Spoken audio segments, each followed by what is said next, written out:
sebelum kita menggunakan merancang aplikasinya, yang pertama tuh bisa diceritakan sedikit nggak pengalaman pengajuan surat pengantar saat ini yang sedang berjalan? Ya, baik.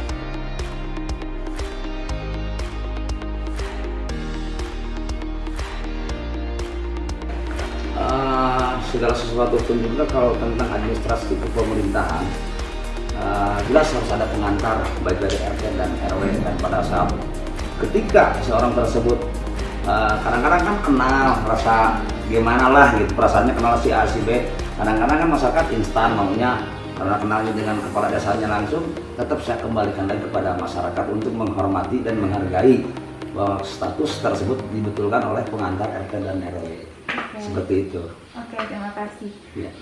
Terus untuk biasanya masalah yang sering terjadi nih kalau misalnya untuk mengurus surat pengantar itu apa tuh kendalanya?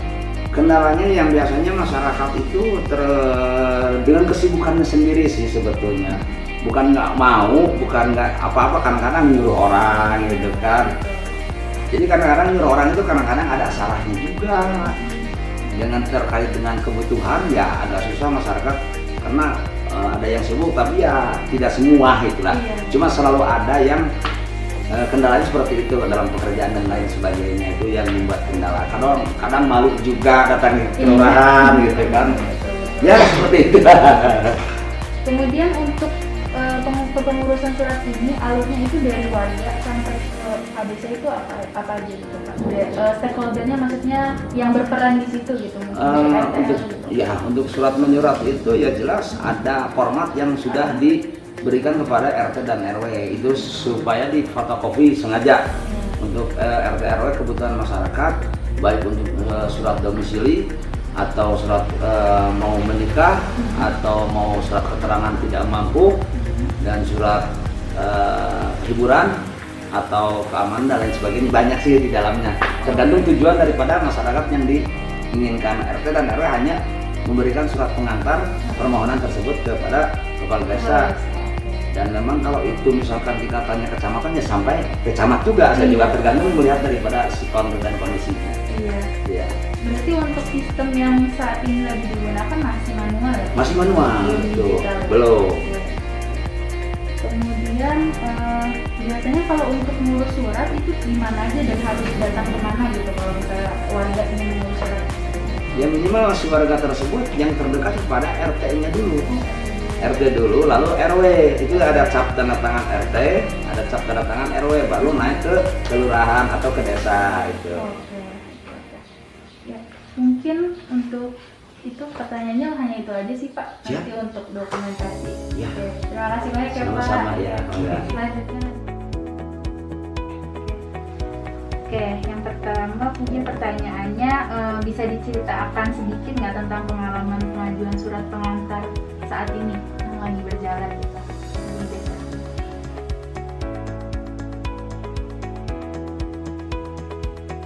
Tentang surat pengantar ya. Nah, kalau misalkan warga butuh sesuatu, misalkan ada acara buat misalkan hajatan, terus mau buat pernikahan, itu harus lapor dulu ke RT. Nah, dari RT minta surat pengantar. Nah, nanti dari RT dibuatkan surat pengantar, dicap dan tanda tangan, langsung ke RW. Nah, yang ke kantor KUA atau ke desa itu RT yang ke depannya. Gitu. Berarti cukup di RT aja ya ngurusnya kalau dari warga langsung. Iya. Kemudian yang selanjutnya biasanya tuh masalah apa yang terjadi gitu kalau misalnya warga itu minta pengajuan surat pengantar gitu ke RT? Mau misalkan minta pengajuan ke RT itu variasi ya banyak itu. Ada yang permasalahannya dari perceraian juga bisa dari RT minta tanda tangan. Terus minta buat pengukuran tanah bisa dari RT minta cap sama RW. Terus orang meninggal bikin surat kematian itu harus dari RT RW dulu, baru ke desa gitu. Tapi biasanya kalau menguruskan sekarang masih manual ya? Iya. Sistemnya masih by manual. Nah, itu kendalanya biasanya mungkin dari warganya kah atau dari Pak RT-nya yang nggak ada di rumah, biasanya itu ada nggak kendalanya gitu? Misalkan Pak RT-nya nggak ada di rumah, bisa diwakilkan sama istri RT gitu ya, yang di rumah itu bisa. Itu juga kalau kepentingannya menyangkutnya sama warga. Tapi kalau menyangkut sama perbankan, misalkan dari bank atau dari masalah air minum PDAM, itu tidak boleh diwakilkan, harus RT-nya langsung gitu yang tanda tangan.